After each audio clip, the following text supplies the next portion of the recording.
सर्वप्रथम सर्व स्वामी भक्तांचे पुन्हा एकदा खूप खूप मनापासून स्वागत आहे। जिथे स्वामी पाय तिथे न्यून काय, स्वयं भक्त प्रारब्ध घडवी हिमाय।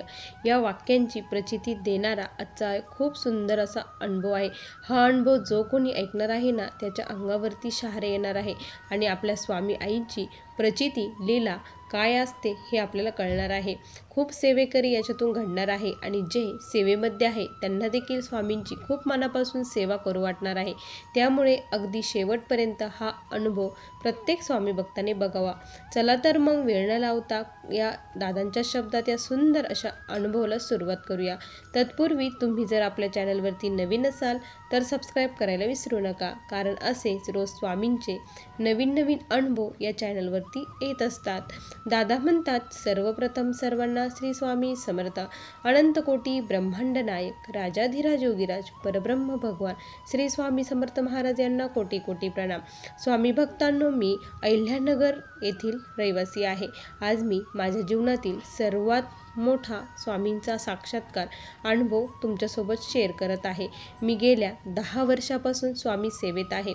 मी अगोदर अजिबात देवाला मानत नव्हतं, माझा कुठलाही देवावरती विश्वास नव्हता। पण जेव्हापासून स्वामींच्या चरणाचा दास झालो आहे तेव्हापासून खऱ्या अर्थाने परमात्माची गोडी लागली आहे आणि स्वामींनी असंख्य सेवा माझ्याकडून करून घेतल्या। जे लोक हे करायचे ना, मी त्यांनाही नावं ठेवायचो, हे काय हे स्वामींचं करता आहेत। पण एकदा असेच माझे मित्र जी गुरुपीठावरती 4थ्या शनिवारी मीटिंग होती त्या मीटिंगसाठी चालले होते आणि त्यांनी मला खूप आग्रह करून म्हणणे, चाल तू पण आमच्यासोबत चाल। माझी अजिबात इच्छा नव्हती, पण मग मी त्यांच्यासोबत गेलो आणि तिथे गेल्यानंतर ते भव्य दिव्य रूप बघितलं आणि माऊलींचं हितगुज ऐकलं। त्यानंतर कुठेतरी मनामध्ये स्वामींचं स्थान तयार झालं आणि त्या दिवसापासून मी हळूहळू स्वामी सेवेमध्ये आलो। आणि मग मी मला करमत नसायचं आणि दर महिन्याच्या 4थ्या शनिवारी मी मीटिंगला जाऊ लागलो। जसे जसे मला अनुभव येऊ लागले ना, तसे तसे माझी श्रद्धा विश्वास वाढत गेला आणि माझी पत्नी ही सुरुवातीपासूनच स्वामींच्या सेवेत होते। पण आमच्या घरी नॉनव्हेज होतं, त्यामुळे ती स्वामी सेवा ही करत नसायची। पण ती लग्नाच्या अगोदर स्वामींची सेवा करायची। नामस्मरण तारक मंत्र तिचे चालूच असायचे, पण घरामध्ये फोटो वगैरे काही नव्हता। आणि मग मी त्र्यंबकेश्वर मधून स्वामींचा खूप छान फोटो, सर्व सेवेचे साहित्य वगैरे घेऊन आलो। ज्या दिवशी आम्ही हे घरी घेऊन आलो त्या दिवशी माझ्या बायकोचा आनंद गगनात मावत नव्हता। स्वामी भक्तांनो, मला मुलगा नाही, 2 मुली आहे। माझे सासू सासरे आम्हाला खूप म्हणायचे की एक मुलगा होऊ द्या, पण माझ्या पत्नीचा आणि माझा ठाम निश्चय होता की आम्हाला मुलगा नको। जे काही देवाने दिलं आहे त्यात आम्ही सुखी आहोत आणि आम्ही मुलगा होऊ दिला नाही। आम्हाला आता स्वामी आणि 2 मुली यांचाच आधार होता। आमचंही छोटंसं कुटुंब होतं आणि माझा एक छोटासा बिझनेस होता आणि त्या बिझनेसमध्ये जेव्हा मी स्वामींचा फोटो नेऊन लावला ना, तेव्हापासून खूप म्हणजे खूप अशी प्रगती व्हायला लागली। तिथून पुढं माझी खूप प्रगती झाली। मी स्वतःचं घर घेतली, जागा घेतली, शेती घेतली, खूप म्हणजे खूप स्वामींनी मला दिलं। माझ्या मुली देखील स्वामींच्या सेवा करू लागल्या। स्वामींच्या कृपेने मुलींचे शिक्षण हे खूप छान पार पडले। माझ्या 2ही मुली स्वतःच्या पायावरती उभ्या राहिल्या। आता खूप मोठा प्रश्न होता, तो म्हणजे लग्नाचा, मुलींच्या योग्यतेचा, मुलीला सांभाळेल असा नवरा आम्हाला बघायचा होता आणि मुलगा सेवेकरी असावा असा आमचा खूप अट्टहास होता। आम्ही त्र्यंबकेश्वर येथे गेलो, माऊलींसोबत म्हणजे प्रश्नोत्तरही केले आणि तिथे आम्हाला सेवा देण्यात आले आणि वधूवर मेळाव्यामध्येही म्हणजे त्यांनी परिचय केला आणि विवाह ज्या इथं कार्य करतात विवाह संस्कारमध्ये, आम्ही तिथे नाव नोंदणी वगैरे करून दिली माझ्या मुलीची आणि घरी आलो। पण त्याच वेळेस काय झालं ना, की माझी जी बहीण आहे तिचा मुलगा देखील हा लग्नायोग्य होता आणि पण त्यांची इच्छा होती की आम्ही त्यांच्या मुलासोबत माझ्या मुलीचं लग्न करावं। बहिणीने मला तशी मागणी घातली, मला काहीच करता येत नव्हतं, माझी अजिबात इच्छा नव्हती। माझ्या मुलीला देखील मुलगा आवडत नव्हता, तिची देखील इच्छा नव्हती की हे लग्न करावं म्हणून। आणि मग आता काय करायचं, जर नाही केलं तर सर्व संबंध हे खराब होतील, बहीण नाराज होईल, बहीण आयुष्यभर आमच्या घरी येणार नाही अशी भीती वाटत होती। मग काय केलं की श्रीफळ घेतलं आणि दक्षिणा ठेवली, फूल ठेवलं आणि खडीसाखर घेऊन मी आणि माझी पत्नी आम्ही दोघेही मठामध्ये गेलो। मुलीनेही स्वामींकडे तिची वेगळीच प्रार्थना चालू होती आणि आम्ही मठात गेलो आणि स्वामींना कळकळून विनंती केली की स्वामी, माझ्या मुलीसाठी, माझ्या म्हणण्यापेक्षा तुमच्या मुलीसाठी, ते आमचं बाळ नसून ते तुमचं बाळ आहे. तिच्यासाठी जो योग्य असेल तो निर्णय तुम्ही घ्या. तिच्यासाठी जो योग्य मुलगा असेल तो लवकरात लवकर पाठवा. नाहीतर हाच जर तिच्यासाठी योग्य मुलगा असेल ना, तर तुम्ही काहीही करा, कसंही करा, पण हे स्थळ तुम्हीच आता हे करा. मला अजिबात डोळ्यावरती येऊ देऊ नका. माझं सर्व संबंधही टिकले पाहिजे आणि हे स्थळ झालंही नाही पाहिजे. असं काहीतरी चमत्कार करा. स्वामी, आज तुमच्या परीक्षेची वेळ आलेली आहे. अशक्य गोष्ट आहे, पण तुम्हाला शक्य करून दाखवायची आहे, असं स्वामींना विनंती केली आणि आम्ही दोघेही घरी आलो. त्यानंतर स्वामींची सेवा सुरूच होती आणि मग जवळपास तारीखही धरायची होती. पत्रिकाही बघितल्या गेल्या. सर्वजण खूप खुश होते, पण आम्ही मात्र नाराज होतो आणि स्वामींवरती पूर्ण विश्वास होता. आणि स्वामी भक्तांनो, तुमचा देखील विश्वास बसणार नाही असं काही स्वामींनी केलं.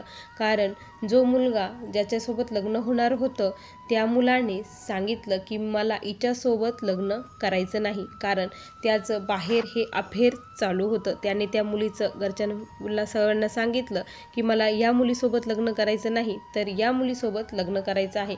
असं त्याने जेव्हा सांगितलं ना, तर आमचा आनंद गगनात मावत नव्हता. कारण आता ही स्वामींनीच करून घेतलं होतं. कारण तो आम्हाला फसवूही शकत होता. लग्नही करून तो तिच्यासोबतही राहू शकत होता आणि माझ्या मुलीचं पूर्ण आयुष्य हे उद्ध्वस्त होऊ शकत होतं. पण स्वामींनीच त्याला बुद्धी दिली की ते सांगायचं म्हणून, आणि घरच्यांचाही नाईलाज चालला आणि ते स्थळ तिथे संपलं. आणि स्वामी भक्तांनो, तुम्हाला विश्वास बसणार नाही, त्याच्या 2 दिवसामध्येच आम्हाला इतकं छान स्थळ आलं ना, की तो वार होता गुरुवार. त्या गुरुवारी स्थळ आलं आणि मुलगा, घरचे देखील स्वामींचे भक्त होते, सेवेकरी होते. हे स्थळ जेव्हा आम्हाला बघितलं, आम्ही सर्वात प्रथम जेव्हा आम्हाला कळालं ना की हे स्वामींचे भक्त आहे, मुलगा स्वामी सेवेकरी आहे, त्यावेळेस डोळे झाकून हो म्हणायचं. भले त्याच्याकडं संपत्ती नसली तरी चालेल, असं माझा पूर्ण निर्धार होता. कारण आपल्या मुलीचं सुख हे पैशात नसून तर स्वामी सेवेत आहे. आणि जिथे स्वामी पाय असतात तिथे काहीच न्यून नसतं. परिस्थितीही आज नाही तर उद्या बदलत असते. मुलाची परिस्थिती ही नादान नव्हती, चांगली होती, पण एवढी पण हायपाय नव्हती.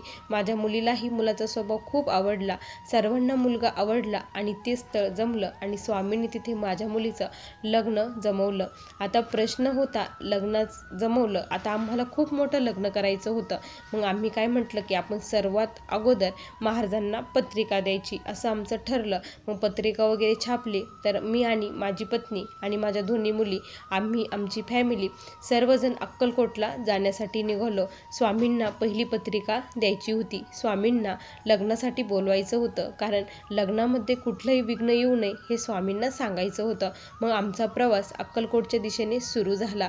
खूप छान वाटत होतं. सर्व भक्तिमय वातावरण होतं. आमच्या गाडीमध्ये फक्त महाराजांचा जप आणि तारक मंत्र आम्ही सर्वजण बोलत होतो.